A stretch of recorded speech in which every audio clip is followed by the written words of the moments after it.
ஜெபம் செய்வோம்.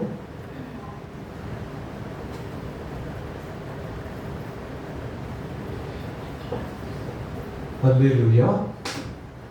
கர்த்தரை துதியுங்கள், அவர் நல்லவர், அவர் கிருபை என்றும் உள்ளது. சூரியன் உதிக்கிற திசை தொடங்கி அது அஸ்தமிக்கிற திசை மட்டும் கர்த்தருடைய நாமம் துதிக்கப்படுவதாக. அன்பின் பரலோக பிதாவே, இந்த மாலை ஆராதனை வேளைக்காக தேவனுக்கு நன்றி செலுத்துகிறோம். இந்த மாலை வேளையிலும் கர்த்தருடைய சமூகத்தில் நாங்கள் கூடி வந்து உம்மை ஆராதிக்க, தொழுது கொள்ள, உம்முடைய வார்த்தைகளை தியானிக்க ஆண்டவர் கொடுத்த உன்னதமான கிருபைக்காக தேவனுக்கு நன்றி செலுத்துகிறோம். இந்த ஆராதனையிலே பரிசுத்த ஆவியானவர் பிரசன்னராயிரும், என் மகிமைப்படும் எங்களோடு கூட பேசும். இயேசுவின் நாமத்தில் ஜெபிக்கிறோம் நல்ல பிதாவே. ஆராதனை காரணமாகவும் தேவனான மகிமைக்காகவும் நாம் யாரும் விழுந்து நின்று கீதங்களும் கீர்த்தனைகளும் 122வது பாடலை பாடுவோம். பாவநாசர் பட்ட காயம் நோக்கி தியானம் செய்யும். கீதங்களும் கீர்த்தனைகளும் 122வது பாடலை பாடுவோம்.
உங்கள் வஸ்திரங்களை அல்ல, உங்கள் இருதயங்களை கிழித்து உங்கள் தேவனாகிய கர்த்தரிடத்தில் திரும்புங்கள்.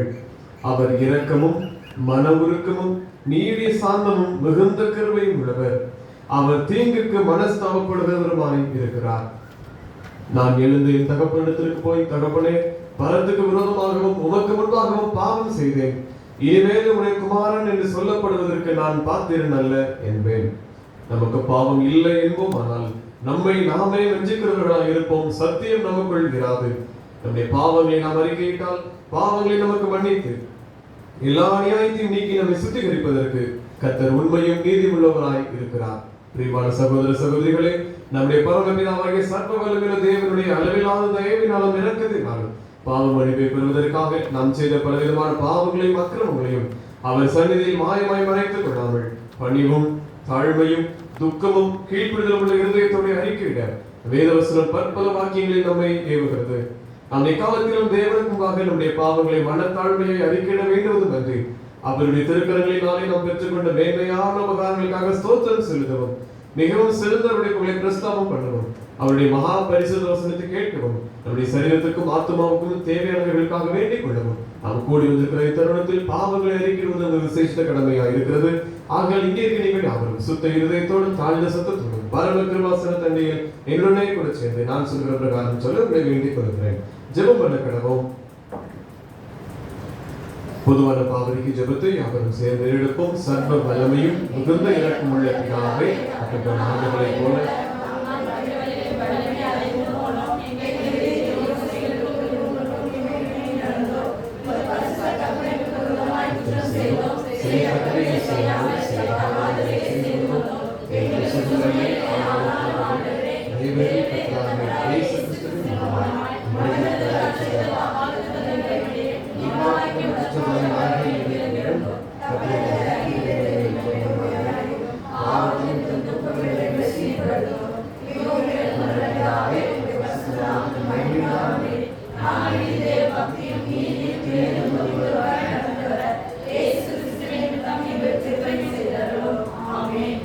தேவனே, எப்பொழுதும் இரக்கம் செய்கிறது மன்னிக்கிறதும் உமக்கு சுபாவமும் லட்சியமாய் இருக்கிறதுனால் எங்கள் தாழ்மையான விண்ணப்பங்களை ஏற்றுக்கொண்டு எங்கள் பாவங்களாகிய சங்கிலினாலே நாங்கள் கட்டுண்டவர்கள் ஆயினும் உருக்கமான ஒரு மிகுந்த இரக்கத்தினாலே எங்களை கட்டவிழ்த்து விடுதலாக்க வேண்டும் என்று எங்கள் மத்தியஸ்தரும் எங்களுக்காக பரிந்து பேசுகிறவருமாக இயேசு கிறிஸ்துவுக்கு மகிமை உண்டாக வேண்டிக் கொள்கிறோம்.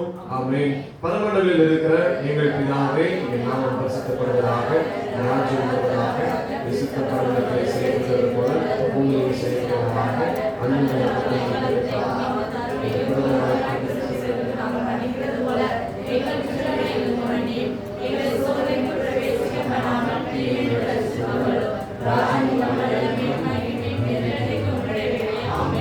ஆண்டவரே, எங்கள் உதடுகளை திறந்தருளும்.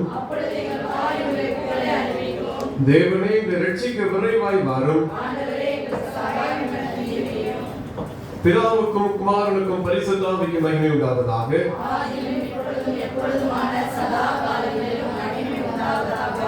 கர்த்தரை துதியுங்கள். முறை முறையாக வாசிக்க தெரிந்து கொள்ளப்பட்ட சங்கீதம் 42ஆம் சங்கீதம். சங்கீதம் 42ஐ முறை முறையாக வாசிப்போம்.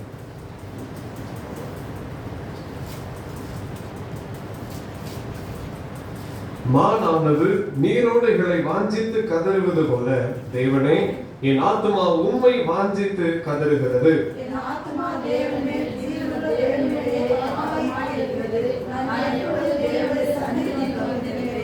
உன் தேவன் எங்கே என்று அவர்கள் நாள்தோறும் என்னிடத்தில் சொல்லுகிறபடியால் இரவும் பகலும் என் கண்ணீரே எனக்கு உணவாகிற்று.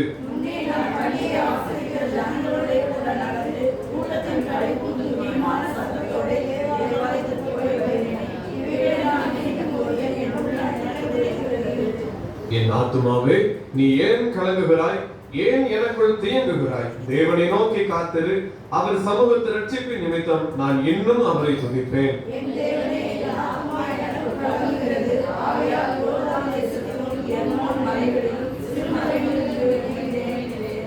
உமது மதகுகளின் இறைச்சலால் ஆழத்தை ஆழம் கூப்பிடுகிறது. உமது அலைகளும் திரைகளும் எல்லாம் என் மேல் புரண்டு போகிறது.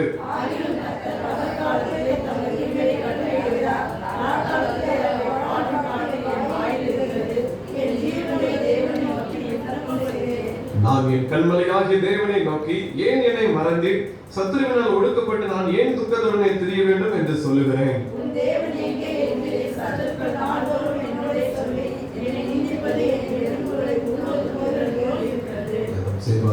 என் ஆத்துமாவே நீ ஏன் கலங்குகிறாய், ஏன் எனக்குள் தியங்குகிறாய்? தேவனை நோக்கி காத்திரு, என் முகத்திற்கு ரட்சிப்பும் என் தேவனுமாய் இருக்கிறவரை நான் இன்னும் துதிப்பேன். பிதாவுக்கும் குமாரனுக்கும் பரிசுத்த ஆவிக்கும் மகிமை உண்டாவதாக.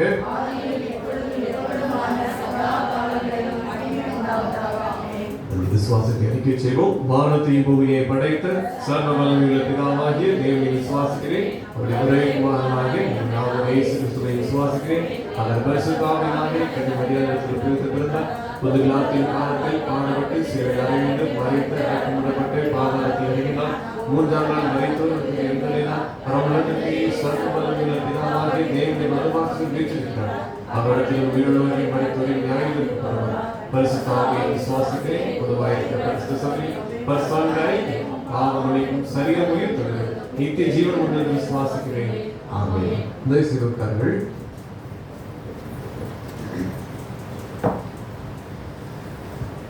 வாசிக்கும்படியாய் தெரிந்து கொள்ளப்பட்ட வேத பகுதி 1 தீமோத்தேயு எழுதின தீமோத்தேயுக்கு எழுதின முதலாம் நிருபம் 5வது அதிகாரம் 1ஆம் வசனம் முதல் 7ஆம் வசனம் முடிய 1 தீமோத்தேயு 5வது அதிகாரம் 1வது வசனம் முதல்.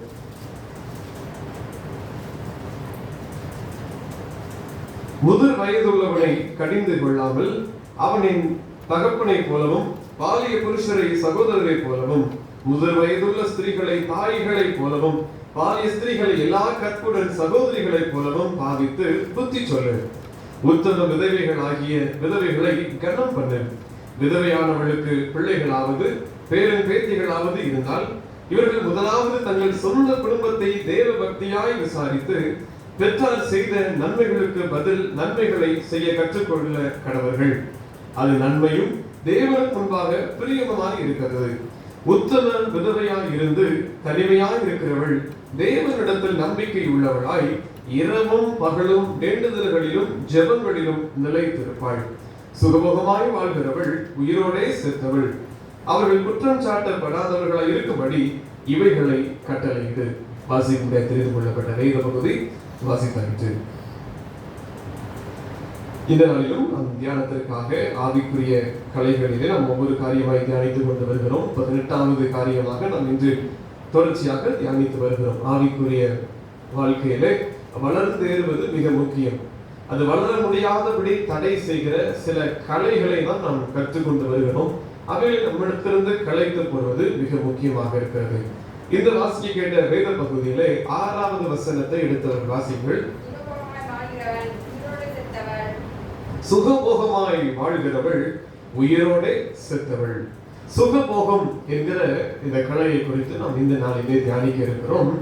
சுகபோகம் அல்லது இதற்கு பல தமிழ் வார்த்தைகள் அதற்கு இணையாக இருக்கிறது. ஆடம்பரம் என்று சொல்லுகிறோம். இன்னும் ஒரு சில வசனங்கள் நாம் தியானிக்கிற பொழுது அதனுடைய இணையான வார்த்தைகளையும் கூட நாம் தியானிக்கலாம். அப்படி ஆடம்பரமாக வாழ்கிற ஒரு காரியம் தான் சுகபோகம் என்று சொல்கிறோம். ஆங்கிலத்திலே sophisticated life என்று சொல்வார்கள், luxurious life என்று சொல்வார்கள். தன்னுடைய வாழ்க்கையை ஒரு மிகப்பெரியதாக காட்டிக் கொண்டு அமைத்துக் கொள்கிறது. அதுதான் சுகபோகமான ஒரு வாழ்க்கை என்று சொல்லி நாம் பார்க்கிறோம். ஆகவே இதற்கு ஒரு முழுமையான ஒரு சரியான அர்த்தம் என்ன சுகபோகம் என்பதற்கு என்று சொன்னால், தனக்கு மிகவும் பிடித்த காரியத்தை எல்லாம் நாடி செய்கிற அதற்கு அனுமதிக்கிற ஒரு செயல்தான் சுகபோகம். தன்னுடைய சரீரத்திற்கு எதெல்லாம் பிடித்திருக்கிறதோ அவன் எதையெல்லாம் விரும்புகிறானோ அதையெல்லாம் செய்து விடுவதுதான் சுகபோகம்.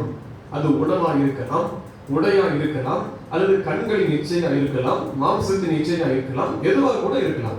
இந்த சரீரத்திற்கு எதையெல்லாம் இதன் மீதெல்லாம் விருப்பம் வருகிறதோ, எதன் மீதெல்லாம் வாஞ்சை ஆசை வருகிறதோ அதையெல்லாம் நிறைவேற்றி விடுவது. யார் கேட்பார், யார் பேசுவார் என்று எதையும் கண்டுகொள்ளாத தன்னுடைய காரியத்தை மாத்திரம் தனக்கு பிடித்திருக்கிறதா அதை செய்வேன், மற்றவர்கள் எப்படி போனால் என்ன, அந்த எண்ணம் தான் சுகபோகம். தனக்கு வேண்டிய காரியத்தை செய்வது மற்றும் இது செல்ஃபிஷ், சுயநலம் என்று ஓரளவுக்கு சொல்லலாம். ஆனால் சரியான வார்த்தை சுகபோகம் தான். சுயநலம் சுகபோகம், தனக்கு விருப்பப்படி தன்னுடைய காரியத்திற்காக வாழ்ந்து கொள்வதுதான் சுகபோகம் என்று நாம் பார்க்க முடிகிறது.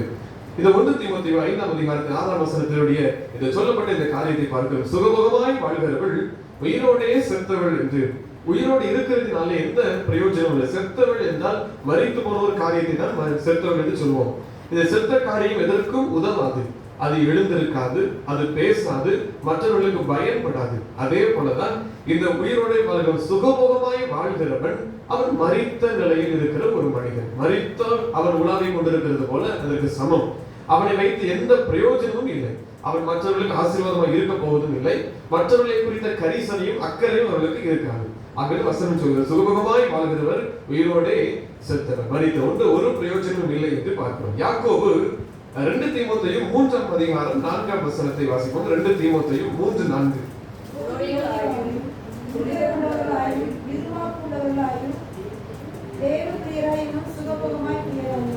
சுகபோக பிரியராயும் இப்படி எல்லாம் இப்படி இருப்பார்கள். கடைசி நாட்களிலே கொடிய காலங்கள் வரும், அப்பொழுது இந்த மனுஷர்கள் இப்படி மாறுவார்கள். சுகபோகராய் அவர்கள் இப்படி இருப்பார்கள், சுகபோக பிரியராய் இருப்பார்கள். இப்படிப்பட்டவைகளை நீ விட்டு விலகு என்று அடுத்த வசனத்திலே அவர் சொல்கிறார். தேவபக்தியின் வேஷத்தை தரித்து அதன் பலனை மறுதளிக்கிறவர்களாயும் இருப்பார்கள். நீ இப்படிப்பட்ட காரியங்களெல்லாம் 2ஆம் வசனத்திலிருந்து சொல்லிக் கொண்டு வருகிறார். கடைசி நாட்களிலே மனுஷர்கள் எப்படி எல்லாம் வாழ்வார்கள் என்று சொல்லிக் கொண்டு வருகிறார். ஆகவே சுகபோகம் என்றால் தன்னுடைய சரீரத்திற்கு ஆசையான எல்லாவற்றையும் நிறைவேற்றிக் கொள்வது, அது மற்றவர்களை குறித்து எந்த ஒரு கரிசனம் இல்லாமல் நிறைவேற்றி முடிப்பது தான் சுகபோகம். யாக்கோபு 5ஆவது அதிகாரம், யாக்கோபுக்கு எழுதின நிருபம், யாக்கோபு எழுதின நிருபம் 5ஆவது அதிகாரம் 5ஆவது வசனம். பூமியிலே சம்பளமாய் வாழ்ந்து சுகபோகத்தில் உழந்துள்ளவர் கொடுத்தவைகளை அடிக்கும் நாளில் நடப்பது போல உங்கள் இருதயங்களை போஷித்தீர்கள். சுகபோகத்திற்கு மற்றொரு காரியத்தையும் நான் சொல்றேன், சம்பிரமமாய் வாழ்தல், சம்பிரம வாழ்க்கை. இதுவும் தனக்கேற்றபடி தனக்கு விருப்பமானபடி சரீரம் நிச்சயத்தையெல்லாம் செய்து நிறைவேற்றி முடிக்கிறதையும் சம்பிரமமாய் வாழ்தல் என்று சொல்றார். சுகபோகத்திலே உலர்கின்றீர்கள் என்று பார்க்கிறோம். அதிலே உழந்து கிடக்கிறீர்கள், அதையே செய்து செய்து அதற்குள்ளே சிக்கொண்டு இருக்கிறீர்கள். ஆகவே இப்படிப்பட்ட காரியங்களை எல்லாம் நீங்கள் எப்படி இருக்க வேண்டுமாம், எதிர்த்து நிற்க வேண்டும், இவைகளை விட்டு நீங்கள் விலக வேண்டும் என்று வசனம் சொல்கிறது. இந்த 3 காரியங்கள் மெய்ப்பனுடைய கடிதம் என்று இந்த பவுலுடைய கடிதத்திலே சொல்லலாம். பவுலுடைய கடிதத்திலே 3 காரியம் மெய்ப்பனுக்கு எழுதப்பட்ட அல்லது மெய்ப்பனுடைய குணாதிசயம் உடைய ஒரு கடிதம். என்னெல்லாம் 1 தீமோத்தேயு, 2 தீமோத்தேயு, தீத்து.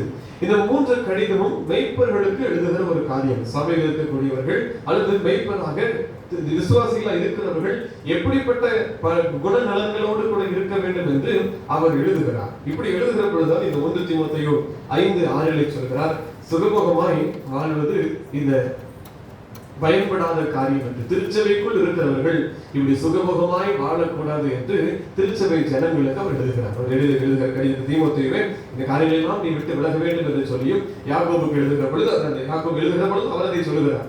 ஆகவே இப்படி கடிதங்கள் எல்லாம் இந்த காரியத்தை குறித்து பிரதானமாய் நாம் பார்க்கிறோம். சுகபோகமாய் வாழக்கூடாது திருச்சபைக்குள்ளே அல்லது கர்த்தரை தெய்வமாய் கொண்டிருக்கிற நான் நம்முடைய இஷ்டப்படி நம்முடைய எண்ணங்கள் படி நம்முடைய சரீரம் இச்சிக்கிறதை எல்லாம் செய்துவிட்டு நாம் சுகபோகமாய் வாழக்கூடாது. ஆகவே ஏன் இப்படி செய்கிறார்கள்? சுகபோகமாய் இருக்கிறவர்கள் ஏன் இப்படி செய்கிறார்கள் என்றால் 4 காரியத்திற்காக செய்வார்கள். 1, மற்றவர்களுக்கு முன்பதாக தன்னை பெரியவராக காண்பிக்கும்படி தன்னுடைய சரீர நிச்சயத்தை எல்லாம் செய்து கொள்வார்கள். பெருமைக்காக மற்றவர்கள் முன்பாக நாம் பெரியவர்களாய் காணும்படி தன்னுடைய இஷ்டம் போல செய்து கொண்டே இருப்பார்கள். மற்றவர்கள் பார்க்கிறார்கள் என்றால் அவர்கள் அதிகமாக செலவழிப்பது, மற்றவர்கள் பார்க்கிறார்கள் என்பதற்காக அவர்கள் என்ன செய்கிறார்கள் என்றே தெரியாத விதமாய் அவர்கள் தன்னுடைய பெருமைக்காக செய்வார்கள். செய்து முடித்த பின்பதாக தான் அதை யோசிப்பார்கள். பாருங்க, முதலாவது காரியம் மற்றவர்களுக்கு முன்பதாய் தன்னை பெருமையாய் வெளிப்படுத்திக் கொள்வதற்கு இந்த சுகபோகமாக இது ஜனங்கள் வாழ்வது. 2வது காரியம் சுய தேவைக்காக சிலர் அப்படி சுகபோகமாய் வாழ்கிறார்கள். தங்களுடைய தேவைக்காக முதலாவது சொன்னபடி சரீரத்தின் இச்சையா இருக்கலாம், கண்களின் இச்சையா இருக்கலாம், இப்படி சிந்தனைக்கு ஏற்றபடி வாழ்கிற அந்த எண்ணங்களாக இருக்கலாம். இப்படி இந்த சரீரத்திற்கு சுயநலத்திற்காக இப்படி வாழ்வதுதான் சுகபோகமாக இருக்கிறது. இதற்காகவும் அப்படி ஜனங்கள் மாறி போகலாம். தன்னுடைய சரீரத்திற்காக ஜனங்கள் சுகபோகமாய் மாறி போகிறார்கள். முதல் காரியம் மற்றவர்கள் முதல் பெரியவனாய் காற்றிக் கொள்வதற்கு சுகபோகமாய் மாறி போகிறார்கள். 2வது காரியம் சுய நலத்திற்காக தன்னுடைய இச்சைக்காக அவர்கள் சுகபோகமாய் மாறி போகிறார்கள். 3வது தற்பெருமை. பெருமைக்காக, சமுதாயத்தை தன்னை பெருமையாய் காட்டிக் கொள்வதற்கு, தன்னுடைய பெருமை கொள்வதற்கு நான் அதை செய்து விட்டேன், இந்த ஏரியாவிலே நான் ஒருவர் தான் அப்படி செய்திருக்கிறேன், இப்படி இந்த பெருமைக்காக, இந்த பெயர் பிரஸ்தாபத்திற்காக இந்த சுகமுகமாய் வாழ்வார்கள். அப்படின்னா அது முதலேயே இந்த பட்டணத்திலேயே இவர் தான் அப்படி செய்திருக்கிறார் என்று அப்படி சொல்வதற்காக பல லட்சங்கள் செலவழித்து சில காரியங்களை செய்வார்கள். அதில் எந்த ஒரு பிரயோஜனம் இல்லை. சுகமுகமாய் வாழ்வது உண்டு, ஆனால் அதனால் எந்த ஒரு பிரயோஜனமும் இல்லை. உலகத்திலே காரியங்களை செய்வதனாலே எந்த பிரயோஜனமும் இல்லை. நான்காவது காரியம், பிள்ளைகள் கஷ்டப்பட்டு விடக்கூடாது என்பதற்காக சுகமுகமாய் அவர்களை வாழ்வது. பிள்ளைகளுக்கு கஷ்டத்தை குறித்து சொல்லிக் கொடுக்காமல், கஷ்டம் என்றால் என்ன, ஒரு போராட்டமான வாழ்க்கை என்ன, வறுமை என்றால் என்ன, இதையெல்லாம் பிள்ளைகளுக்கு காண்பித்து கொடுக்காமல், பிள்ளைகள் கஷ்டப்பட்டு விடக்கூடாது என்பதற்காக பல செலவழித்து, அதிகமாய் வீண் செலவளங்கள், ஆடம்பரங்களுக்கு செலவழித்து சுகமோக பிரியராய் மாறி போகிறார்கள். 4 காரியத்தினாலே அநேக இப்படிப்பட்ட காரியங்களுக்குள் மாறி போகிறார்கள். 3 சுருக்க காரியத்திலே ஜனங்கள் இந்த பிரிக்கலாம். எப்படி என்றால், உணவு, உடை, இருப்பிடம், இந்த 3லே அவர்கள் சுகமுகமாய் வாழ்கிறார்கள். உணவு, தனக்கு இஷ்டத்தபடி அதனுடைய வாய் ருசிக்கு ஏற்றபடி எல்லாவற்றையும் புசித்துக் கொண்டே இருப்பது என்று சொல்லி அதிலே சுகமுகமாய் மாறி போகிறார்கள். உடையிலே அலங்காரம், இன்னும் அலங்காரம் என்று சொல்லி சரீரத்தை அழகுபடுத்தி வெளிப்புறத்தை அழகுபடுத்திக் கொண்டு இருப்பதற்காகவே சுகமுகமாய் அநேகர் மாறி போகிறார்கள். இருப்பிடம், பெரிய மாளிகை போல, பெரிய அரண்மனை போல இந்த உலகத்திலே நாம் கட்டி எல்லாருக்கும் முன்பதாக தன்னை பெருமையாய் காட்டிக் கொள்ள வேண்டும், தன்னை மற்றவர்களுக்கு முன்பதாக பெரியவனாய் காட்டிக் கொள்ள வேண்டும்.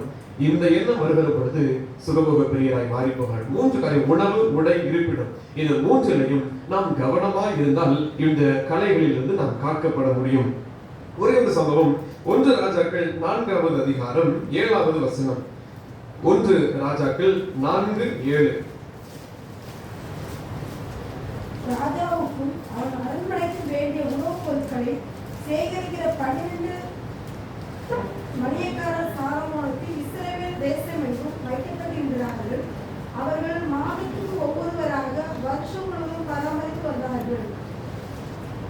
இங்கே சாலமோனை குறித்து பார்க்கணும். அவர் ராஜாவான முதல் காரியமே ஒவ்வொருவரும் ஒவ்வொரு விதத்தை செய்வார்கள். ராஜாவுடனே தன்னுடைய தேசத்தில் இந்த காரியத்தை நான் செய்கிறேன், அல்லது இந்த மாற்றத்தை நான் கொடுக்க போகிறேன், சட்ட திட்டங்களை மாற்ற போகிறேன், அல்லது வரியை மாற்ற போகிறேன், ஜனங்கள் இவ்வளவு பணத்தை செலுத்த வேண்டும் என்று இப்படி ஒவ்வொரு காரியங்களையும் செய்வார்கள். அதில் சாலமோன் எந்த செய்தார், முதலிலே அந்த ராஜாவுக்கு அவன் அந்த அரியணையில உட்கார்ந்த உடனே என்ன செய்கிறான், தனக்கு வேண்டிய அரண்மனைக்கு வேண்டிய உணவுப் பொருட்களை சேகரிப்பதற்கு 12 மணியக்காரர் சாலமோனுக்கும் இஸ்ரவேல் தேசம் எங்கும் வைக்கப்பட்டிருந்தார்கள். இந்த தேசம் முழுவதும் 12 பேர் சமையல்காரர்களை தெரிந்து கொண்டு அவர்கள் மாதத்திற்கு ஒவ்வொருவராக வருஷம் முழுவதும் பராமரித்து வந்தார்கள். உணவுக்காக ஒரு 12 பேரை முதலிலே தெரிந்து கொள்கிறார். சாப்பாட்டுக்காக, உணவுக்காக சுகமோகமாய் வாழ்ந்த இந்த சாலமோன் அதனால தேவனுடைய கிருபைகளை இழந்து போகிறார். அதே அதிகாரம் 22-23 வசனங்களை பார்க்கிற பொழுது இவனுக்கு ஆகிற உணவு செலவுகளை குறித்து நம்ம அங்கே பார்க்கலாம். வேதத்திலேயே ஒரே ஒரு மனிதருக்கு உணவு பட்டியல் சொல்லப்பட்டிருக்கிறது, உணவுக்காக சாப்பாட்டு செலவு சொல்லப்பட்டிருக்கிறது, அது ஒரே சாலமோன் மனிதர். இங்கே பார்க்கிறோம் 22ஆம் வசனத்திலே, நாள் ஒன்றுக்கு சாலமோனுக்கு செல்லும் சாப்பாட்டு செலவு 30 மரக்கால் மெல்லிய மாவு, 60 மரக்கால் மாவும், கலைமான்களையும் வெளிமான்களையும் வரையாடுகளையும் குளுமையான பறவைகளையும் தவிர கொழுக்கப்பட்ட 10 மாடுகளும் மேய்ச்சலில் இருந்து வந்த 20 மாடுகளும் 100 ஆடுகளுமா. இது எதற்கான காரியம்? நாள் ஒன்றுக்கு ஆகிற சாப்பாட்டு செலவு. ஆகவே உணவுகளை இவ்வளவு ஒரு ஆடம்பரம், இவ்வளவு ஒரு சுகமோகமாய் வாழ்ந்த சாலமோன் மன்னன். இது யாருடைய பணம்? ஜனங்கள் கஷ்டப்பட்டு கொடுத்த வரி பணம். ஜனங்கள் மன்னருக்கு செலுத்துகிற அந்த தேசத்திற்கு செலுத்தக்கூடிய ஒரு காரியம். அதில இவர் இவரது அரண்மனைக்கு ஒரு 12 பேரை முதலிலே நியமித்து விட்டார். மாதத்திற்கு ஒருவர் வந்து சமைக்க வேண்டும். இவ்வளவு உணவு பதார்த்தங்களை நாம் அங்கே பார்க்கிறோம்.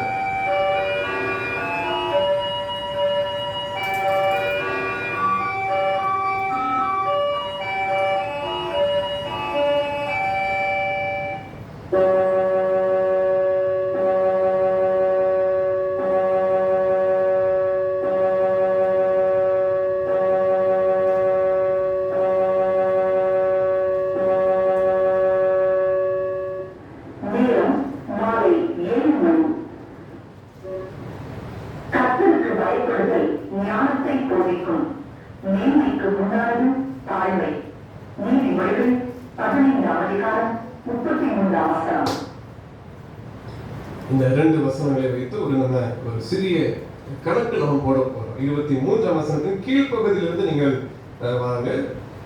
100 ஆடுகள்.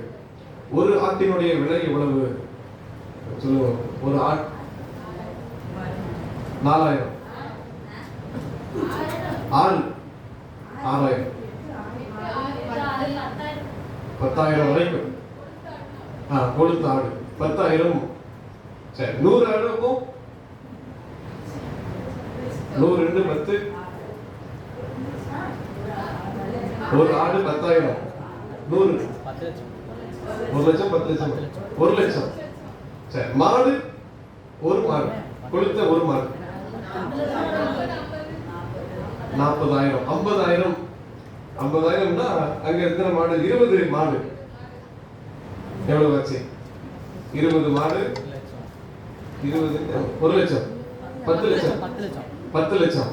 சரி, அடுத்தது இன்னும் அதுக்கு மேல இன்னொரு பட்டியல் இருக்கு. மேய்ச்சல் 20 மாடு, அதுக்கு முன்னதாக கொழுக்கப்பட்ட 10 மாடு, அது ஒரு 25 லட்சம், ஒரு 30 லட்சம். கிட்டத்தட்ட அவர் கிட்டத்தட்ட பார்க்கிற பொழுது அவருக்கு பல லட்சங்கள், ஒரு 70-80 லட்சத்திற்கு இந்த கடைசி பட்டியல் மாத்திரம். ஆடு மாடு மாத்திரம் அரண்மனைக்கு ஆகிற செலவு, ஒரு நாள் செலவு சாலமோனுக்கு 70 லட்சம் 80 லட்சம் தாண்டி போகிறது. அப்படியானால் நம்முடைய சொத்துக்களே இந்த பாதி கூட சேராது. நம்முடைய சொத்திலே வாழ்நாள் முழுவதும் சம்பாதித்தால் கூட இந்த ஒரு நாளுக்கு தொகை நம்ம கொடுக்க முடியாது. பாருங்கள், இவனுடைய ஆடம்பரம், இதுதான் சுகபோகம், இதுதான் சுகபோகம். எளிமையாக சொல்லிடலாம். இந்த 2 வசனத்துல நாங்கள் ஒன்றுக்கு சாலமோனுக்கு செல்லும் சாப்பாட்டு செல்லும். மேலிருந்து வந்தால் இன்னும் பெரிய விஷயங்கள் இருக்கிறது. 30 மரக்கால் மெல்லிய மாவு, 60 மரக்கால் மாவு, கலைமான், வெளிமான், வரையாடு. அது 1-2 சொல்லப்படவில்லை. கலைமான்கள், வெளிமான்கள், வரையாடுகள், கொடுமையான பறவைகள், எப்படி அது ஒரு கூட்டாக சொல்லப்பட்டிருக்கு. அப்படியானால் பல லட்சங்களுக்கு ஒரு நாள், கிட்டத்தட்ட 1 கோடி, 1 கோடிக்கு ஒரு நாள் சாப்பாடு. ஒரு சாப்பாட்டு செலவு ஒரு மனிதனுக்கு அரண்மனை சாப்பாடு 1 கோடி. பாருங்கள், அந்த காலத்திலே சாலமோனுக்கு இப்படி ஒரு ஆடம்பரம். பாருங்கள், இந்த மனிதன் அதனாலே எல்லாம் அழிந்து ஒரு 40 வருஷங்கள் இப்படி நடந்தது. 40 வருஷங்கள் இப்படி தன் ஆடம்பரமாக இருக்கிறான். இதில் விளைவு என்ன? 1 ராஜாக்கள் 12வது அதிகாரம் 4ஆம் வசனத்தை எடுத்தவர்கள் வாசியுங்கள். இப்போதும் உம்முடைய தகப்பன் சுமத்தின கடினமான வேலையையும் அவர் எங்கள் மேல் வைத்த பாரமான நுகத்தையும் லகுவாக்கும் அப்பொழுது உம்மை சேவிப்போம் என்றார்கள். இந்த சாலமோனுடைய குமாரன் ரெகோபெயாமின் இடத்துல இந்த ஜனங்கள் சொல்லுகிறார்கள், உம்முடைய தகப்பன் சாலமோன் பாரமான நுகத்தை எங்கள் மேல் வைத்தார். மிகவும் பாரமான நுகம் எங்கள் கழுத்தில் வைக்கப்பட்டிருக்கிறது. ஒரு மாட்டிற்கு எப்படி நுகம் வைக்கப்படுறதோ அதே போல எங்கள் கழுத்தில் நுகம் வைக்கப்பட்டிருக்கிறது. அது மிகவும் பாகமாக இருக்கிறது. இப்போதும் உங்களுடைய தகப்பன் அந்த சுமத்தின கடினமான வேலையை அவர் எங்கள் மேல் வைத்த அந்த பாரமான நுகத்தை லகுவாக்கும் என்று சொல்லி அவர் வேண்டிக் கொள்கிறார். அந்த இதையெல்லாம் யார் சேவித்தது? தாவீது சேவித்தது. சாலமோனுடைய தகப்பன் தாவீது சேவித்த இவ்வளவு பொக்கிஷங்கள், இவ்வளவு வருமானங்கள், இதையெல்லாம் ஒரே 40 வருடத்துக்குள், ஒரு அரசாட்சிக்குள்ளே ஒரு நாள் சாப்பாட்டு செலவு இவ்வளவு போகிறது. உணவிலே இவ்வளவு ஒரு ஆடம்பரம். இதே 10வது அதிகாரம் 4ஆம் வசனத்தை வாசிப்போம். 10வது அதிகாரம் 4ஆம் வசனம். இந்த சாலமோனுடைய காரியங்களை கேட்டு சேபா நாட்டுடைய ராஜஸ்திரீ இந்த ஞானத்தையும் இவருடைய அரண்மனையுடைய காரியங்கள், இந்த பந்தியின் 5வது வசனம், அவன் பந்தியின் போஜன பதார்த்தங்களையும் அவன் ஊழியக்காரர்களின் வீடுகளையும் அவன் உத்தியோகஸ்தரின் வரிசையும் அவன் வஸ்திரங்களையும் அவனுடைய பான பாத்திரக்காரரையும் அவன் கர்த்தருடைய ஆலயத்தில் பிரவேசிக்கும் நடை மண்டபத்தையும் கண்டபோது அவள் ஆச்சரியத்தால் பிரமை கொண்டாள். 1 கோடிக்கு சாப்பாடு என்றால் எந்த அளவுக்கு ஆச்சரியப்பட்டிருக்க கூடும். 1 கோடி இந்த அளவுக்கு ஒரு மிக பிரம்மாண்டம் சாப்பாடு, ஒரு நாள் செலவே 1 கோடி என்றால் அவனுடைய அரண்மனையின் காரியங்கள், நடை போகிற நடை மேடை, இன்னும் அவனுடைய வஸ்திரங்கள், இன்னும் இருக்கிற பணியாளர்களுடைய அந்த ஒவ்வொரு சீராய் அவர்கள் இயங்குகிற காரியம் எப்படி இருந்திருக்கும். இதை கண்டு ஆச்சரியப்பட்டு அவள் போகிறவர்கள் சில வெகுமானங்களை கொடுத்து அனுப்புகிறான் இந்த சாலமோன். பாருங்கள், இந்த அளவுக்கு ஒரு சுகபோகமாய் மாறுகிறார். அதைதான் கர்த்தர் சொல்கிறார், உணவுக்காக நீங்கள் கவலைப்பட வேண்டாம், உடுத்து எண்ணத்தை உடுப்போம் என்று கவலைப்பட வேண்டாம். முதலாவது எதை தேடுங்கள்? தேவனுடைய ராஜ்யத்தையும் அவருடைய நீதியையும் தேடுங்கள். அப்பொழுது நீங்கள் எதை உண்ண வேண்டும், எதை உடுக்க வேண்டும், எதை நீங்கள் நாட வேண்டும், எல்லாம் உங்களுக்கு பரமபிதா உங்களுக்கு அவைகள் எல்லாம் கொடுப்பார். அவை எல்லாம் உங்களுக்கு அது சேர்த்து வரும். முதலாவது தேட வேண்டிய தேவ ராஜ்யத்தை தேடுங்கள், அப்பொழுது இவைகள் எல்லாம் கிடைக்கும். இவன் அப்படியே தலைகீழாய் செய்தவன். உணவுக்காக அவ்வளவு பெரிய காரியத்தை செய்தான். அந்த உடைக்காக, தன்னுடைய அந்த அலங்காரத்திற்காக, தன்னுடைய மரியாதைக்காக எல்லாவற்றையும் இப்படி செய்து கொண்டான். பாருங்கள், ஆண்டவர் நம்மிடத்தில் கொடுத்திருக்கிறார் என்றால் தந்தவைகளுக்கு கேள்வி கேட்பார், கணக்கு கேட்பார். அவரவர் தகுதிப்படி அவர் நமக்கு தந்திருக்கிறார். இந்த தகுதிக்கு கொடுத்ததை அவர் நம்மிடத்துல திரும்பி வருகிற பொழுது கணக்கு கேட்பார். ஆகவேதான் ஆடம்பரமான சுகபோகமான காரியம் நமக்கு வேண்டாம் என்று சொல்லி இருக்கிறதிலே சந்தோஷமாய், இருக்கிறதில் மகிழ்ச்சியாய், மற்றவர்கள் என்ன நினைத்தால் என்ன, நான் இருக்கிறதிலே மகிழ்ச்சியாய் இருப்பேன், கஷ்டப்பட்டாலும் மகிழ்ச்சியாய் இருப்பேன்.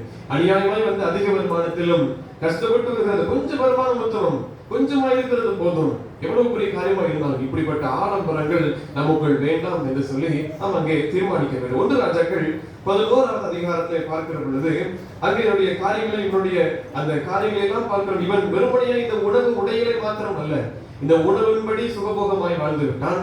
தன்னுடைய உடை அலங்காரம், அந்த நடைகள் எல்லாவற்றிலையும் ஆடம்பரம் வந்து விட்டது. இப்படி எல்லாம் சுகபோகமாய் வாழ்ந்ததினாலே அடுத்து என்ன நடந்தது?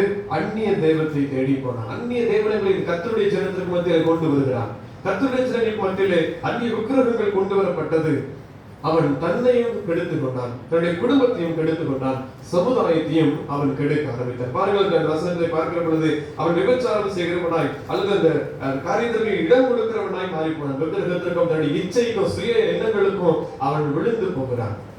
இந்த சுகபோக வாழ்க்கை, இந்த உணவு, உடை, இருப்பிடம், இந்த காரியத்தில் இடம் கொடுத்ததினாலே எல்லாம் அழிந்து போகிறது. தேவ திட்டத்தையே இழந்து போய் அவன் ஆண்டு கொடுக்கிற கிருபையை இழந்து போகிறான். இதே அடுத்த அதிகாரத்தில் 1 ராஜாக்கள் 12வது அதிகாரத்தின் 11ஆம் வசனத்தை பார்க்கிற பொழுது மீண்டும் அந்த காரியத்தை சொல்கிறார். இப்போதும் என் தகப்பன் பாரமான நுகத்தை உங்கள் மேல் வைத்தார், நான் உங்கள் நுகத்தை அதிக பாரமாக்குவேன். என் தகப்பன் உங்களை சவுக்குகளினாலே தண்டித்தார், நான் உங்களை தோள்களினாலே தண்டிப்பேன் என்று நீ அருளோடை சொல்ல வேண்டும் என்று இது எரோதியாம் என்று சொல்கிறார். அவனுடைய குமாரன் அதை காட்டிலும் இன்னும் அதிக கொடுமையாய் மாறுகிறதை நாம் பார்க்கிறோம். முதலே சொன்னபடி ஆடம்பரத்திற்கு இடம் கொடுக்கிறதுனால பிள்ளைகளை கண்டிப்பதிலும், பிள்ளைகள் கஷ்டப்பட்டு விடக்கூடாது, கஷ்டப்பட்டால் அவர்கள் நம்முடைய காலத்தில் நாம் கஷ்டப்படி பிள்ளைகள் கஷ்டப்படக்கூடாது என்பதற்காக அநேக காரியங்களை அதிகமாய் செய்வார்கள், அதிகமாய் சுகபோகத்திற்கு இடம் கொடுத்து விடுவார்கள். அதனாலே இந்த வாழ்க்கைக்குள்ளே சுகபோகம் வந்துவிடும். பிள்ளைகளுக்கு அதிகமாய் செலவழிக்கிறதுனாலே சுகபோகம் வந்துவிடும். கொரோனா நேரத்தில் அந்த வெள்ளம் வருகிற நேரத்துல சென்னை பகுதியில எல்லாம் எல்லா வீடுகளும் நம்மை போல அங்கே மூழ்கி இருந்து இருக்கிற நேரத்துல போட் மூலமாக ஒவ்வொரு வீடுகளில் இருந்து ஒவ்வொருத்தரையாய் காப்பாற்றி கொண்டு வந்து கொண்டிருந்தார்கள். அப்படி செய்தி சேகரிப்பவரும் கூட இந்த போட்ல ஏறிக்கொண்டு அவரும் இவர்களோடு பிரயாணப்படுகிறார். எங்கேயாவது யாராவது இருக்கிறார்கள் என்று சொல்லி பாருங்கள் இவ்வளவு மூழ்கி இருக்கிறது என்று செய்தி ஒவ்வொருத்தர் காண்பித்து கொண்டே வருகிறார். ஒரு வீட்டிற்கு அருகில போகிற பொழுது ஒரு பெண்மணி ஏறுகிறார்கள். அந்த பெண்ணிடத்திலே அந்த படகளை ஏற்றி காப்பாற்றி விட்டோம். நீங்கள் எத்தனை நாளா இந்த இடத்துல இருந்தீர்கள், நீங்கள் சாப்பிட்டீர்களா, உள்ள யாரெல்லாம் இருக்கிறா என்று கேள்வி கேட்டதும் அந்த பெண்மணி சொன்ன காலையில் எனக்கு இந்த ஊர் கிடையாது, நான் வேறொரு இடத்துல வந்திருக்கேன், எனக்கு மெஹந்தி போடுற வேலை நான் செஞ்சுட்டு இருக்கேன், என்னுடைய கஸ்டமருக்கு கூப்பிட்டாங்க, நான் அதனால வந்தேன். இதுல தண்ணிக்குள்ள முங்கிருக்காங்க வீடு, ஆனா என்ன பாருங்க, இவ்வளவு தண்ணி முங்கிருந்தாலும் மெஹந்தி கையில போடணுமா, அதுக்கு எங்கேயோ இருந்து ஒரு போட்டு மூலமா தண்ணியில இருந்து வந்து இந்த வீட்டுக்கு போட்டு திருப்பி போறாங்க. அதை போகிற வழியில இந்த ரிப்போர்ட் தான் மாட்டிக்கிட்டு அவரு லைவ்ல கொடுத்துட்டு இருக்காரு. டிவி நியூஸ் சேனல் லைவ்ல போயிட்டு இருக்காரு, பேட்டி இருக்காரு, யாரெல்லாம் இருக்கீங்க, எத்தனை நாளா இங்க தண்ணி இருக்கு அப்படின்னு கேட்கும்போது எனக்கு இந்த ஊரே கிடையாது, அந்த ஊர்ல வரேன், மெஹந்தி கஸ்டமர் இங்க இருக்காங்க, நான் போடுறதுக்கு வந்தேன், போட்டுட்டு ரிட்டர்ன் போயிட்டு இருக்கேன் நம்ம சொல்லுங்க. பாருங்க, இதுதான் சுகபோகம். எவ்வளவு யார் என்ன நடந்தா இல்லைன்னா என் சரீரத்திற்கு இச்சையை நான் நிறைவேற்றிக் கொள்வேன், என் சரீரத்திற்கு வேண்டிய ஆசை எல்லாவற்றையும் செய்வேன், அதுதான் சுகபோகம், அதுதான் ஆடம்பரம், இதுதான் செய்யக்கூடாது என்று கர்த்தர் நமக்கு சொல்லுகிறார். மத்தேயு 6வது அதிகாரம் மலை பிரசங்கத்திலே அவர்கள் சொல்லுகிற பொழுது நீங்கள் இந்த உலகத்தை குறித்து நீங்கள் கவலைப்படக்கூடாது என்று சொல்லி 6ஆம் அதிகாரம் 29ஆம் வசனம். சாலமோன் முதலாய் தன் சர்வ மகிமையிலும் அவைகளில் ஒன்றை போலாயும் உடுத்திருந்ததில்லை என்று உங்களுக்கு சொல்கிறேன். சாலமோனை குறித்து அவர் பேசுகிறார். எப்படி சொல்லுகிறார்? சாலமோன் கூட இந்த பூக்களை நீங்கள் பாருங்கள், அவைகள் எவ்வளவு அழகாய் அங்கே வண்ணம் தீட்டப்பட்டு காட்டு புஷ்பங்கள் எப்படி வளர்கிறது, எவ்வளவு நேர்த்திய அழகாய் இருக்கிறது, சாலமோன் கூட அப்படி செய்ததில்லை என்று சொல்லி அவன் அங்கே இயேசு சாலமோனை கூட கீழ்ப்படுத்தி பேசுகிறார். அவன் எவ்வளவு செலவு, ஒரு உணவுக்காக 1 கோடி செலவழித்தவன் ஒரு நாளுக்கு, அப்படி இருக்க அவன் உடைக்காக எவ்வளவு செலவழித்திருப்பான், ஆடம்பரத்திற்கு எவ்வளவு செலவழித்திருப்பான். இயேசு சொல்லுகிறார், நீங்கள் அதை பார்க்கிலும் உங்களுக்கு நான் எவ்வளவு அதிகமாய் நான் உங்களுக்கு செய்வேன் என்று. அந்த 33 வசனத்திலே முதலாவது தேவனுடைய ராஜ்யத்தையும் அவருடைய நீதியையும் தேடுங்கள், அப்பொழுது இந்த உணவு, உடை, இருக்கிற இடம், உங்களுடைய தேவைகள் இவைகள் எல்லாம் உங்களுக்கு அது கூட சேர்த்து கொடுக்கப்படும். நீங்கள் தேடுகிற தேவ ராஜ்யமும் தேவ நீதியும் அவருடைய வசனத்து சத்தியமும் அதோடு சேர்ந்து இவைகள் எல்லாம் உங்களுக்கு கூட அளிக்கப்படும். அதனாலே உலகத்தை தேடினீர்கள் என்றால் வேத வசனம் உங்களுக்கு கிடைக்கப்படாது. வசனத்தையும் ராஜ்யத்தையும் தேடுங்கள், இந்த உலகம் உங்களை தேடி வரும். உலகத்தை தேடி போனால் தேவ ராஜ்யத்தை இழந்து போவீர்கள் என்று சொல்வதற்காக தான் ஆண்டவர் இந்த எடுத்துக்காட்டை சொல்கிறதை நாம் பார்க்கலாம். ஆகவே இந்த உலகத்தை குறித்து நம்முடைய காரியங்களும் உலகத்தை குறித்து இந்த கவலைகளும் நமக்கு வேண்டாம். இந்த வாசித்த முறை வாசி சங்கீதம் 1 வசனத்தை வாசிப்போம். சங்கீதம் 42 1வது வசனம். நீரோடைகளை வாஞ்சித்து கதறுகிறது போல தேவனே என் ஆத்துமா உன்னை வாஞ்சித்து கதறுகிறது. இப்படிதான் அங்கே நாம் இருக்க வேண்டும். தாவீது சொல்கிறார், வாழானது எப்படி நீரோடையை வாஞ்சித்து கதறுமோ அதே போல தேவனே என் ஆத்துமா உம்மை வாஞ்சித்து கதறுகிறது. உணவையும் உடவையும் இருக்கிற இருப்பிடத்தையும் ஆடம்பரத்தையும் சுகபோகத்தையும் தேடி அல்ல, தேவன் மீது நாம் வாஞ்சியா இருக்க வேண்டும். தேவ ராஜ்யத்தையும் அவருடைய நீதியும் தேடுகிற பொழுது இவைகள் எல்லாம் நமக்கு அதிகமாய் கொடுக்கப்படுகிறதா இருக்கும். இன்னும் அந்த தொடர்ச்சியை நாம் பார்க்கிற போது கர்த்தரை துதிக்கிற துதி எப்போதும் என் வாயில் இருக்கும் என்று அவர் எழுதுகிறார். 8ஆம் வசனத்தை, ராக்காலங்களே அவரை பாடும் பாட்டு என் வாயில் இருக்கும். கர்த்தரை நாம் துதிக்க வேண்டும், அவரை மேன்மைப்படுத்த வேண்டும். அவரை உயர்த்தினால் அவர் நமக்கு எல்லா ஆசீர்வாதத்தையும் கொடுப்பார். முதலாவது தேட வேண்டிய காரியம் தேவ ராஜ்யமும் தேவ நீதியும். இந்த உணவும் உடையும் இந்த சுகபோக வாழ்க்கையும் அல்ல, தேவனை நாம் தேடும். மாணவர்கள் எப்படி அவர் நீரோடைகளை வாஞ்சித்து கதறுமோ அதே போல நாம் வாஞ்சித்து கதற வேண்டும். பவுல் எழுதுகிற போல சொல்லுகிறார், ஆவிக்கும் சரீரத்திற்கும் நாள்தோறும் போராட்டம் உண்டு. இந்த சரீரத்திலே நாம் ஒருவேளை மேன்மையா இருந்தோம் என்றால் ஆவி தள்ளாடி போகும். ஆவியில பலம் கொண்டால் சரீரம் சோர்வா இருக்கும். எப்படி நாம் இதை புரிந்து கொள்ளலாம் என்றால், இந்த சரீரத்தில் சுகபோகமாய் மகிழ்ச்சியாய் வாழ்ந்துவிட்டால் ஆவி பாவத்திற்குள்ளே அந்த பாவ கரைகளுக்குள்ளே சிக்கொண்டு போகும். ஆவிகளே அதிலே தீட்டாகி போகும்.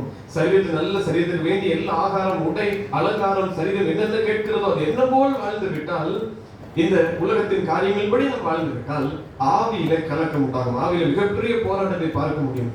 ஆகவேதான் இதற்கு ஒரு தீர்வு என்ன என்று சொன்னால் உபவாசம். உபவாசம் இந்த உபவாசம் ஒன்றுதான் சரீரத்தை ஒடுக்கும், ஆவியில பலனை கொடுக்கும். உபவாசம் என்பது நம்மை ஒடுக்கி ஆவிக்குரிய காரியத்தில் பலன் கொள்வது. சரீரம் சோர்வா இருக்கிறது போல் தெரியும், ஆனால் ஆவியிலே நல்ல ஒரு உற்சாகம் கிடைக்கும். உபவாசம் என்பது சாப்பிடாது இருந்து கர்த்தரோடு நாம் ஜெபித்து உறவாடுவது, தேவ சமூகத்தில் இருப்பது.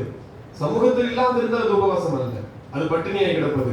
சாப்பிடாமல் இருந்து தேவ சமூகத்தில் இருந்தால் அது உபவாசம். தேவ சமூகத்தில் அவரை நாடி, அவரை துதித்து பாடி போற்றி, அவருடைய காரியங்கள் எல்லாவற்றையும் ஜெபித்து அவரை பிரசனத்தை வாஞ்சித்தால் இந்த உலகத்தினுடைய காரியங்கள் எல்லாம் இந்த சரீரம் ஒடுக்கப்படும், ஆவியில நாம் பலன் கொள்கிறவா இருக்கும். உபவாசத்துல முதல் காரியம், நம்ம இந்த ஆவியில பலன் கொள்வதற்கு சரீரத்தை நாம் ஒடுக்க வேண்டும். அதுக்கு உபவாசம் ஒன்றுதான் தீர்வு. இரண்டாவது காரியமாக இதுக்கு தீர்வு, இந்த சுகபோகத்திற்கு தீர்வு எது என்று சொன்னால், நம்மை ஒருவேளை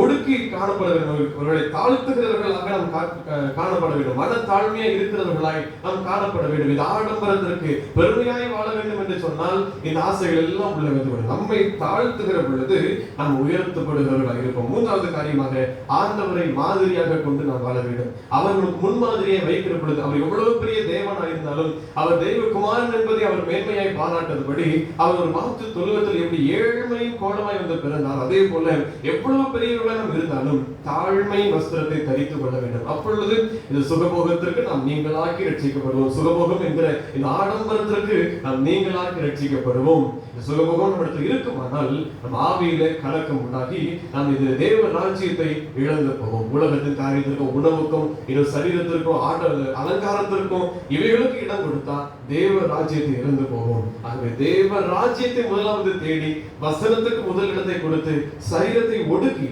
அதாவது முதலில் சொன்னபடி சரீர ஆசை நிறைவேற்றுவதுதான் சுகபோகம். அதுல நாங்கள் எதிர்மறையை சரீரத்தை ஒடுக்கினால் அந்த சுகபோகத்தை மேற்கொள்ள முடியும். சரீரம் என்னென்ன கேட்கிறது எல்லாவற்றையும் கொடுக்காமல் ஒடுக்கி உபவாசித்து அது தேவ சமூகத்தை தாழ்த்துகிற பொழுது ஆவியில பலன் கொண்டு தேவ நன்மைகள் எல்லா நன்மைகளையும் கிருபைகளையும் நாம் பெற்றுக்கொள்ள முடியும். ஆகவே இந்த தாவீதை, சாலமோனை போல ஆடம்பரத்தினாலே சுகபோகத்தினாலே எல்லா தேவ நன்மைகளும் இழந்து போகாதபடி விக்கிரகங்களுக்கும் வேசித்தனத்திற்கும் இடம் கொடுத்து கடைசியிலே ஆவியில் கலகம் கொள்ளாதபடிக்கு நாம் முன்பதாக எச்சரிக்கையா இருந்து இந்த காரியம் நமக்குள் வராதபடி நம்மை காத்துக் கொள்வோம். கர்த்தர் நம் ஒவ்வொருவரையும் ஆசீர்வதிப்பாராக. ஆமென். தலைகளை தாழ்த்தி ஜெபிப்போம். அன்பின் கர்த்தாவே, இந்த வேலைக்காக தேவனுக்கு நன்றி செலுத்துகிறோம். இந்த நாளிலும் நாங்கள் தியானித்த பிரகாரமாய் சுகபோகம் என்கிற ஆண்டவரே இந்த வாழ்க்கையினுடைய அடிப்படை காரியங்களை குறித்து தியானிக்க கிருபை செய்து ஸ்தோத்திரம். எனவே அநேகருடைய காரியங்கள் சுகபோகமாய் இந்த உலகத்தில் இருக்கிறது. மற்றவர்கள் எங்களை பார்ப்பார்கள், ஆகவே நாங்கள் அவர்களுக்கு முன்பதாய் தலைநிமிர்ந்து நிற்க வேண்டும் என்பதற்காக அநேக கடன்களை வாங்கி அநேக செலவுகளை செய்து வீண் செலவுகளுக்கு இடம் கொடுத்து தன்னை பெருமையாய் காட்டிக் கொள்கிற அன்றைய காரியத்தினாலே அநேகர் சுகபோக பெரியராய் மாற்றிக் கொள்கிறார்கள்.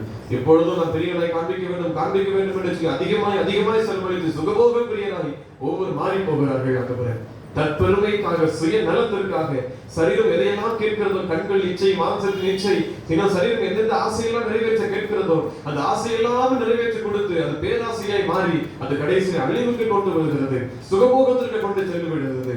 அதுவரை இந்த உலக ஆசை எங்களுக்குள் வராதபடி இருக்க கர்த்தர் கிருபை செய்கிறார். சாலமோன் எவ்வளவாய் ஆண்டவரை செலவழித்து எவ்வளவாய் தன் எண்ணம் போல வாழ்ந்ததினாலே ஆண்டவரே தேவ ராஜ்யத்தை விட்டு ஆண்டவரே அந்த திட்டத்தை விட்டு இழந்து போகிற காரியத்தை பார்க்கிறோம். வேசித்தனத்திற்கும் இன்னும் அக்கிரமங்களுக்கும் கர்த்தருடைய ஜனங்கள் மத்தியில் விக்கிரமங்களுக்கு இடம் கொடுக்கிறதை நாங்கள் பார்க்கிறோமே.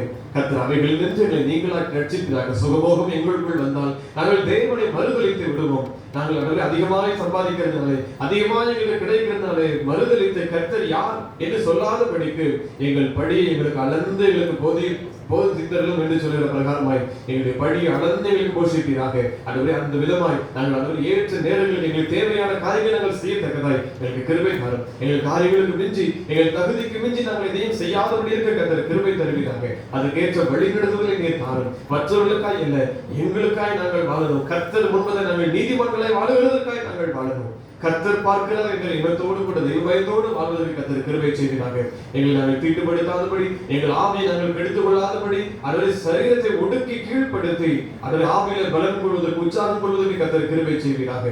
பாவம் இல்லாமல் வாழ்வதற்கு கர்த்தர்களுக்கு உதவி செய்யுங்க. பரிசுத்தமாய் வாழ்வதற்கு கர்த்தர்களுக்கு உதவி செய்யுங்க. இந்த வீண் ஆடம்பரம் சுகபோகம் எல்லாவற்றையும் எங்களுக்கு எடுத்து போடுவீராக. அதுவே தாழ்மையை தரித்து கொள்ளும், இயேசுவை முன்மாதிரியாய் வைத்து வாழும் கர்த்தர் கிருபை செய்யுங்க. ஒவ்வொருவரையும் அந்த உன்னதமான தேவனுடைய கரங்களில் ஒப்பு கொடுத்து நாங்கள் ஜெபிக்கிறோம். நீர் எங்கள் வாழ்க்கையில் அவரை பரிசுத்தப்படுத்தி எங்கள் கல்வி சுத்திகரித்து தேவ ராஜ்யத்திற்கு உடன் பங்காளிகளாய் எங்கள் ஒவ்வொருவரையும் மாற்றுவீராக. முதலாவது தேவ ராஜ்யத்தையும் அவருடைய நீதியை தேடுவதற்கு எங்கள் ஒவ்வொருவருக்கும் கிருபை தாரும். இந்த வாரத்தின் பணிகள் ஒவ்வொன்றையும் கர்த்தர்களுக்கு ஆசீர்வதித்து கொடுத்து பிரயாணங்களை வாய்க்க பண்ணியும் சுகவல்லோடு எங்களை காத்துக் கொண்டு மீண்டும் சகோதரர் வருவதற்கு கர்த்தர் கிருபை செய்த பிரகாரமாய் எங்கள் ஒவ்வொருவரையும் கர்த்தர் பலப்படுத்துவீராக.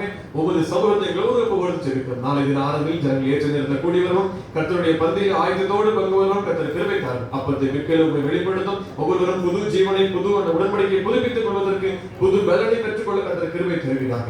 ஒவ்வொருவரும் இடைப்படும் இதற்கேற்ற மன்னாவித்தாலும் தேவ பிரசனத்தாலும் தேவ மகிமையினால் நிரம்பி அதனை பலனை பெற்று செல்வதற்கு கர்த்தர் கிருபை தாரும். இந்த காலத்தில் நீங்கள் ஒவ்வொருவரையும் ஒப்புக் கொடுக்கிறோம். உமக்கே மகிமை உண்டாகட்டும்.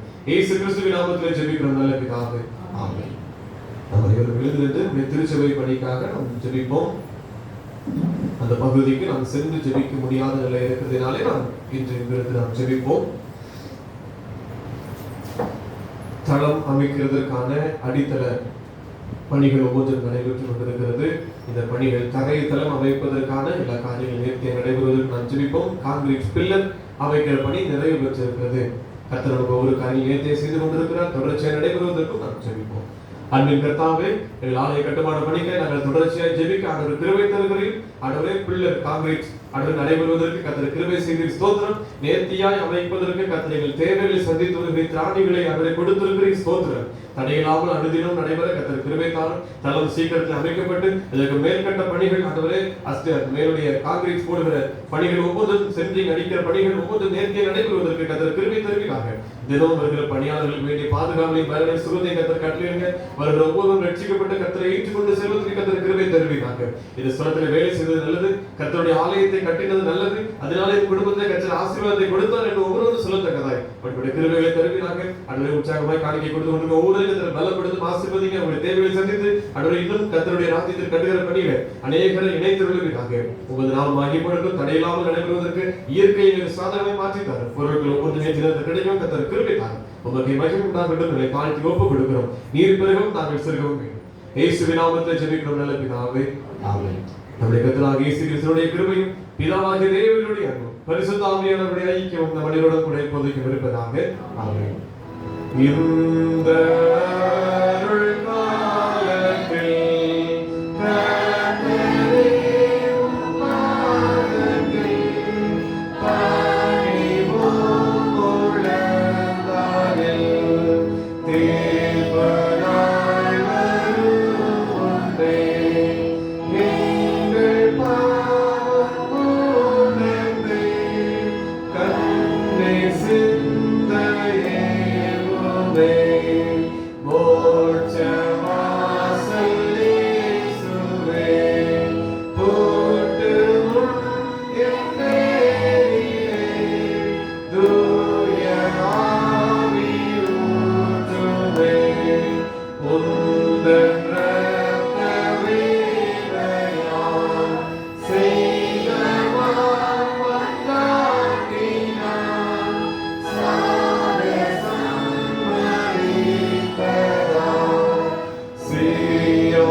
கர்த்தர் உங்களோடு இருப்பாராக.